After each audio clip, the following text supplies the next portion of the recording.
Okay, so Zohran Mamdani was just elected to be the new mayor of New York City in a landslide, and congratulations to him and his supporters. They both worked really hard for this, but at the same time, Zohran is still really wrong in a lot of issues, so I'm going to make videos breaking that down. And one issue he's really wrong on is buses being free in New York City, because that's a very bad idea. The reason he's wrong is buses in New York City are effectively already free, where 48% of people who take the bus in New York City don't actually pay when they go on. The reason for that is people just walk in through the back of the bus, they walk in and pretend to scan, or they just blatantly walk in and say they're not paying for it. And bus drivers can't do anything because in their contract, they are not supposed to do anything that puts themselves in personal danger. And also at the same time, they're responsible for moving literally thousands of people every single day. So if they're going to waste time with calling the cops on every person who skips, because of that, it's going to interrupt fares for a lot of people. So because that, bus drivers aren't allowed to actually do anything, and that's why 48% of people don't pay.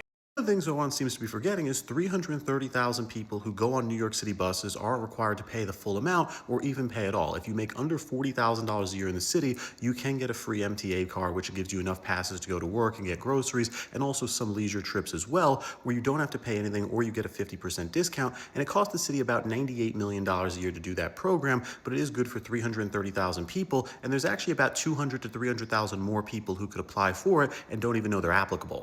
Zohran Mamdani's plan to do a free bus service is really a give back to the wealthiest in New York City, because the poorest are already getting free bus service. And that's why Zohran did so well with the wealthy in the Democrat primary in the summer. He won 39% of Manhattan, where Cuomo only got 33%. He also got 49% of Brooklyn, which is the second wealthiest borough, while Cuomo only got 33%. But then the Bronx, the poorest borough, 52% voted for Cuomo, only about 33% voted for Mamdani, showing there was actually a thing where the poorest people in New York City voted for Cuomo and the wealthiest voted for Mamdani. It's also important to know that Zohran Mamdani legally cannot, as mayor, make free buses a thing. That's Kathy Hochul, the governor of New York's responsibility, and she said she's not going to do it. She said she's not supporting any tax increases for it, and she's not going to spend $800 million a year to give free bus services for the wealthier people. Zohran's also acting like $800 million is nothing for New York, and they could easily afford free bus services, but New York State is in a $14 billion deficit right now. And on top of that, they get actually a lot of things that were COVID aid relief that happened during the pandemic that are still active for the next few years and giving the state a few $billion every year, but those are going away, and those were meant for services like buses. So New York definitely cannot afford another $800 million to spend.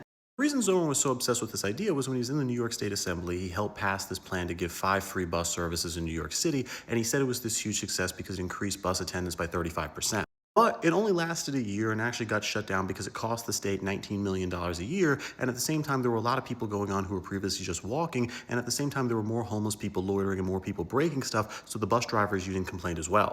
Yeah, this was tried and didn't work that well, and the poorest people can already go on the bus for free, so I think this is a bad idea. But with that, red, blue, and you, Charles Peral, please subscribe to learn something.